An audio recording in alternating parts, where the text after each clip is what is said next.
Looking at the exercises for Module 3, actually, when I first take a look at this, you have some very nice values. So very subtle, gradual change in application, which is very nice.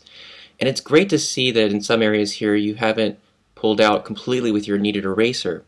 Definitely want to fight that tendency. We also don't want to use the kneaded eraser in the shadow side to pull out some of the edges. Kneaded eraser is great. It's a great tool. Unfortunately, it wasn't designed as a rendering tool, so it doesn't pull out the values that you need evenly, no matter how you shape it, and unfortunately, it actually evens out all of the values that you run it over. So if you try to use it as a tool for rendering, you may find that it will take away or erase the patterns that you're trying to manipulate, and it may essentially even out certain areas in the process.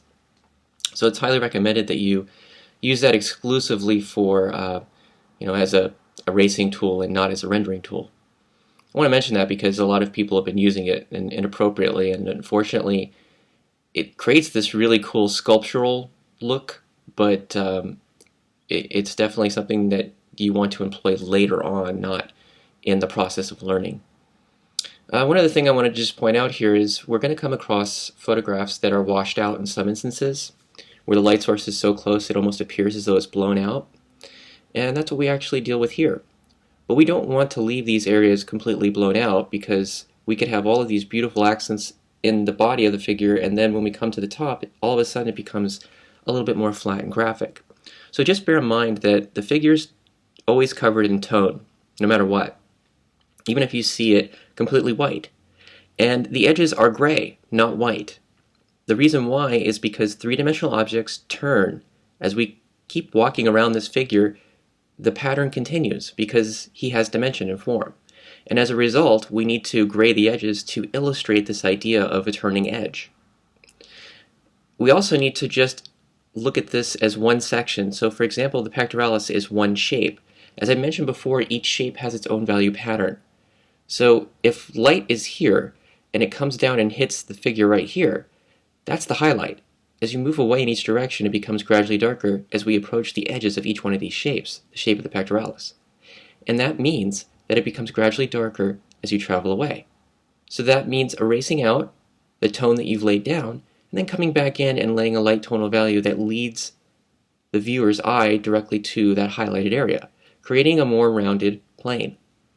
So we need to interpret and understand light in order to be effective in rendering.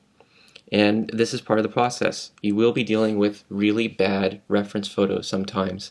And in those instances, you need to take the knowledge that we've learned about value and apply it so that you're not relying solely on the photo reference. So as we work our way through here, you need to lighten up some of your shadows too. And I'll show you the basic pattern that we're actually dealing with over the course of the semester. Because we're in a controlled environment with a single light source, we're going to see a repeated pattern throughout the entire semester that is unique to dealing with a single light source. But it's going to make you a little bit more sensitive in looking for these value patterns. We don't want to fill in our shadows too dark, and we don't want to fill in the entire shadow shape with an extremely dark value, because it's harder to work into a shadow that's already been pushed too dark. Our tendency is to try to start erasing out, and it causes a mess. Uneven values, we have to eventually erase the entire thing out and start all over from scratch. So it's easier to fill this in with an reflected light value, like a 70% gray, and that'll be the lightest value on the shadow side. And you can fill in all of your shadows with this value. And from there, you know the only thing you have to do is push your shadows darker from that point because you already have the lightest value on your shadow side established in the shadow. That would be my first recommendation there. Let's actually take a look at some of the principles behind this exercise, the gesture of the pose, the weighted leg, and then we'll actually talk about value. So essentially when we're looking at this, we have this basic gesture. This is what I recommend in terms of proportion, placement, getting general shapes and gesture down. Notice I'm not putting a lot of detail on this. I'm just looking for the basic relationships. So here's my AC processes, and I'm observing which one's higher and which one's lower so that I can get the gesture of the shoulders. Then I'm coming down here and I'm looking at other aspects of the figure as well. So notice my breasts are a little bit lower. The chest, the nipples, they're a landmark as well. So we need to use these visual landmarks to not only navigate the figure, but help us in terms of capturing the gesture. Notice it's mimicking the gesture in the shoulders. So I'll complement that by making a line and just placing them on that line. And working my way down, I find the navel, and I'm also paying attention to other aspects. Pubic symphysis, remember that's the anatomical center. So if I measure from here to here and carry that measurement down from here to the feet, it's the same measurement. They're equal. One additional aspect is the greater trochanter, which is a depression that occurs right here.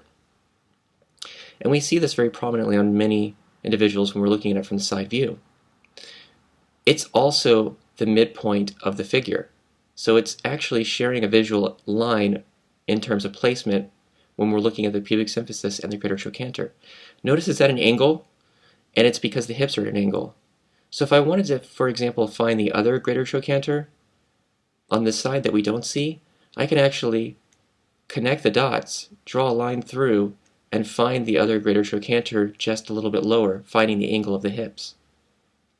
These 3 points are the anatomical center based on the pose. As I work my way down here, I have the patella, another prominent landmark. And essentially I'm looking for these relationships, high and low. Right? So the shoulder comes down, so it's lower on this side, and that shifts both the elbow and the feet down too. Notice one's higher, one's lower. Same thing here. High, low, high, low. So it affects the entire relationship. Now I need to find the weighted leg too. And sometimes when we're working our way down, we get caught up in detail and we forget to lock down our feet early in the process. So if you recall, we need to look for the pit of the neck. And when we drop a line down from the pit of the neck, which is the center of the body, we see the weighted leg is directly underneath. And it's always going to be either directly underneath or near this area. The weighted leg, depending on how much weight he actually puts on his leg, he has to actually move it closer to the center of the body in order to maintain balance. So if he actually varies the weight a little bit more, you may see it going a little bit further outward. This is a good method to find this, and you can always measure across to find the other leg, or you can drop additional vertical lines down to see where the top of the figure relates to the bottom. So once we've done that, we need to visualize the bones. So here's my drawing compared to yours. And for the most part, you can see here, it's not that far off. In terms of placement, you're dead on. In terms of proportion, it's a little bit small around the edges. Not a big deal. Small adjustments.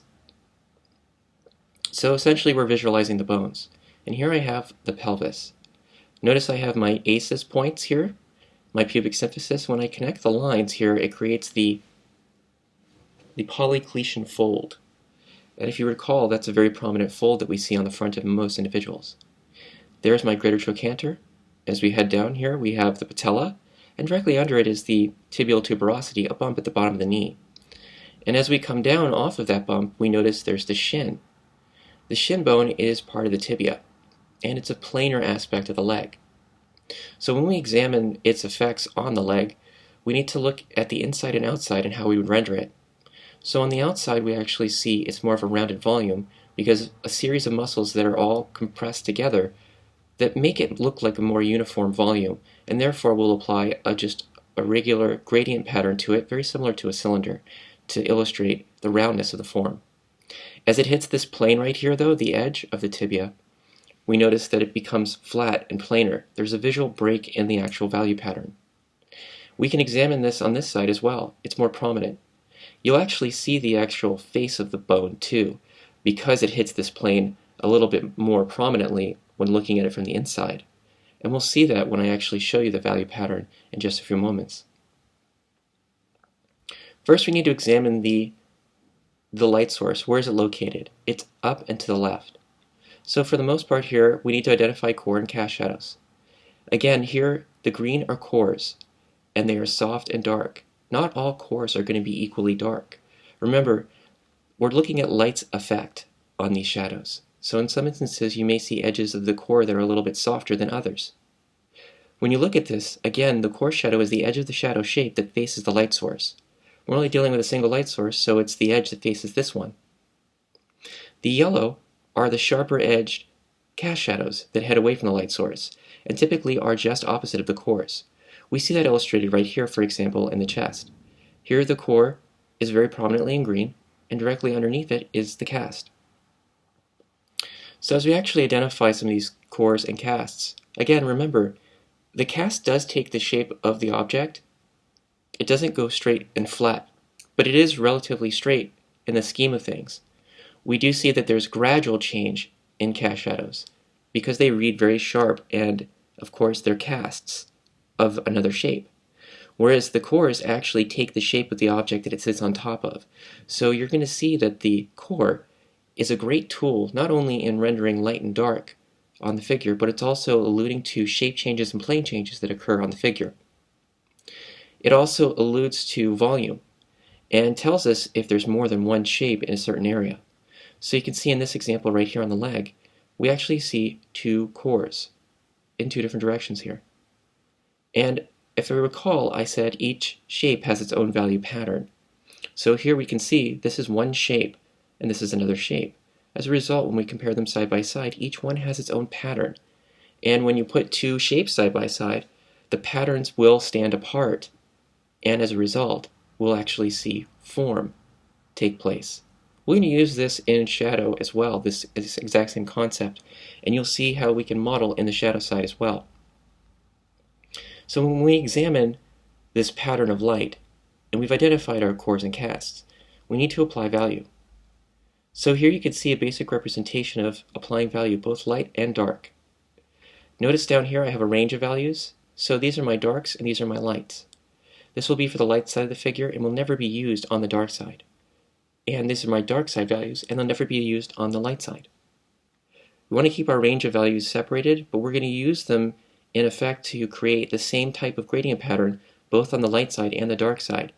So we'll choose the darks to create this pattern on the shadows and the lights to do it on the light side. We also have to keep in mind another concept. The light source is up here, which means this is the brightest aspect of the figure. So a highlight, for example, or a value placed here, will be bright because this area is closest to the light source, the top of the figure. But as you work your way down, highlights will diminish, and so will other values. They'll become gradually darker and grayer. If you compare this light area here on the leg to this area up here, there's an extreme difference because this is further away from the light source. So as you travel away from the light source, both across and down, things become darker and grayer.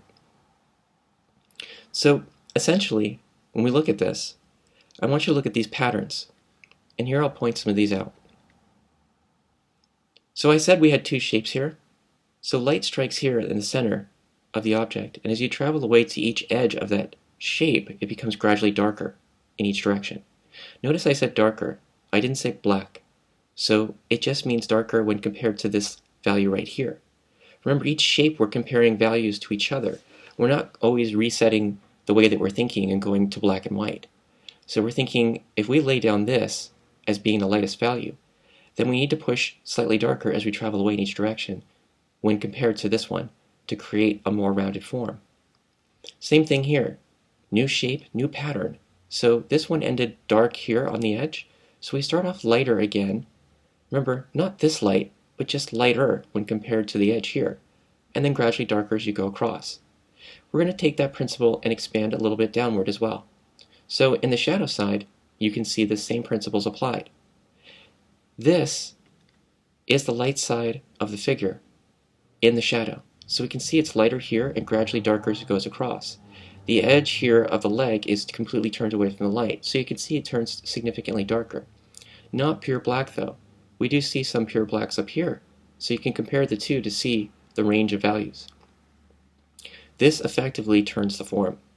So you could fill this in with reflected light, the entire shape, and then starting at this edge, apply a little bit more pressure to make a darker value, and less pressure as you travel across to create a rounding volume. And in here, we can see three shapes. Each one of these shapes actually has a pattern of its own. Core, reflected light, and cast repeated for each one of these shapes. When they're placed side by side, they read separately within the shadow, but they're still using this range of values to convey this form, and therefore they still adhere to this overall range of values in the shadow It doesn't seem like they don't belong. They all are part of the same value family. So it still reads as being a part of the shadow. Here you can see the leg pattern, even in the shadow on the calf. Because this is the light side, this point, the highest point, is slightly lighter. As you travel across to the shin, it gets darker. And as we hit this plane of the shin, it just drastically changes because it's planar and flat to a darker value. On the opposite leg, we really do see the bone structure right there very prominently. Notice it's really flat. We see the visual break in the pattern between the rounded aspect of the gastrocnemius as it hits the flat plane of the tibia, and then it rounds again and the value pattern changes. So you can see the effects of planar versus rounded aspects of the figure on the legs, and this is mainly because of bones being relatively flat. Let's take a look at the values on this side. So here you notice I didn't pull out with my kneaded eraser. In fact, I just placed a lighter value in comparison to the shadow next to it. So that's that principle, there's always a light next to a dark to create a value contrast. We don't necessarily need it to always be black next to white. It just needs to be different enough from each other. So here you can see it's light and gradually darker as you travel away in each direction. Again, comparing it to this light value, not white. How about this in here? So you may have noticed I actually illustrated this pattern in here. It's dark to light and dark to light for each shape, whether it's in the shadow or in the light. So we can see in here, here's my core's edge for the torso. I'd recommended that you fill in the entire shadow shape with a reflected light value, your lightest value. Then you can go back and soften the edge and darken the core. Thereby you created two values, your darkest value, the core, and your lightest value, the reflected light. You can then add a medium value between the two to create a gradient. So we see it's dark at the core and gradually lighter as it hits the edge. The edge is defined by reflected light. We can see that illustrated right here, core to reflected light. Then the pattern starts again, the same pattern, behind the edge. It's dark to light going across on the arm. So I've put that here too. And you can see light next to dark really does separate the shapes. The difference is there's 3 shapes back here, in fact. Each one has its own reflected light value, so we can see the deltoid, bicep, and the forearm. It does follow this pattern, but it's a darker range of values when compared to the torso, because the torso in this case is actually blocking light completely away, and this is directly behind it, so it's a darker range of values as a result. So this is a very in-depth analysis of thinking about light, and this is how you need to examine where the light source is in relation to the object, and then look at the pattern. Even in shadow, if this is the light side, then it's going to be lightest up here at the point that's closest to the light source, and gradually darker as you go across. It's just your range of values that needs to be adjusted. So you do have some nice darks here. We do need to adjust the value pattern. See how you have it light in the middle and dark on the outside? So we just need to take this dark and put it here, and this light and put it here, so that we arrange the pattern a little bit more to create a gradual change. We also need to adjust some of these other patterns as well, so that they look a little bit more like their rounding forms. You did try very, very hard to actually delineate some of these shapes, which is great. And we do see the changes between the shapes because there's always a light next to a dark. So they are starting to read. But you need to actually take a look at each one having a core, reflected light, and cast in order for them to effectively read against each other. And casts are sharp, remember, so we're going to see some sharp aspects in some of these areas. So for the most part, I think you did a pretty good job.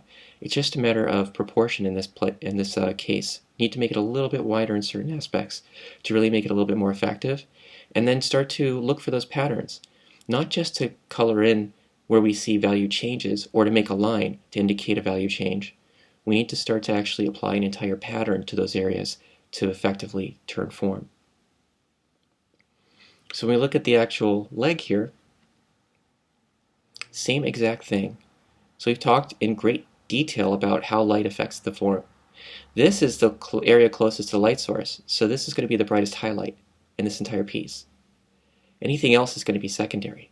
So let's actually take a look at this in more detail as well. And I actually think you did a really good job in terms of applying values, considering he had a very tan leg. So when we look at this, first off, look at the outline.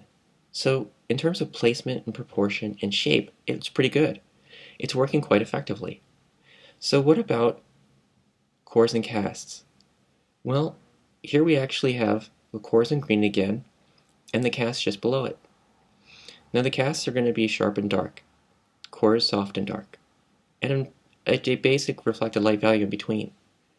So right now you have a good range of values, although I would push the cores a little bit darker in certain aspects because we really want to illustrate a clear separation between the two, between this being a light tone, mid-tone value, and this being the core shadow. Do you see when we look at this, it's very subtle between the two? We can't quite tell if this is just another mid-tone or if this is the actual core shadow. So we need to push that a little bit darker to really show the clear separation between the values. When we actually look at this too, I want you to pay attention to the mimicking shapes of the core shadow. So here you can see core shadows are not straight, but rather they conform to the shape they sit on top of. And in many instances we actually see that it's mimicking. So in here you see it's round, and here we see round, round. Notice it's mimicking. Here's core, here's the calf. Here's the core, here's the outside. So in many instances we're going to see these mimicking patterns too. So if you can't quite tell whether or not it's a straight edge or not, well, we know it's not a straight edge, but we can also look to the outside to see how it relates to the inside to make better decisions in manipulating some of these so that they don't read perfectly straight. When we apply value effectively, notice my change in my background compared to yours. We actually can define the outer edges of the leg a little bit more effectively. It's not pure black back here. In fact, the darkest accents are on the figure, not in the background. We can see it's got a dark to light pattern in the background, and it effectively does separate the leg from the background. We also see dark accents on the back of this leg, and it actually helps to push the edges of this one forward. Notice when I had said there's always a light next to a dark, and we see these repeated patterns. Here are some of the patterns. So you can see round, round, round, round, round, round. This one, for example, right here is light to dark going into the shadow. Then a new pattern begins, a rounded shape. It's light to dark going this way. Now, look at the two lights side by side. They're both different, so they still contrast each other, a light next to a dark. When you start off with a pattern and saying light to dark, it doesn't always mean that you're starting off with the same value. So you have to bear that in mind in your process, where you are in the figure and how light affects it. Notice this is the brightest part right here, and every other one of these brighter areas is actually a little bit darker. Also look for planar aspects, such as this on the foot. Light strikes here, darker as you go down. This whole side plane is in darker value as well. So here I've illustrated playing, if you were to actually apply some of these values in a more blocky way like I have here, you can clearly see when two value patterns are placed side by side, it conveys a convergence in shapes, a clear separation. And we can see here light next to dark.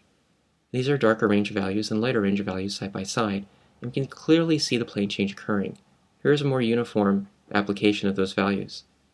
And that's what we're trying to do here. We're creating visual changes in planes and shapes in relation to the light source. So I actually think you've done a very good job in terms of this particular piece, although adjusting the background a little bit more will actually make it even more effective in bringing the leg out and keep these areas from blending, such as this right here. Darkening the edges here will separate it from the background too on the back of this leg and bring this one forward into space toward the viewer. And then of course we can adjust some of these to make them a little bit lighter and push the cores and the shadows a little bit darker so that we can see a larger range of values when comparing the two.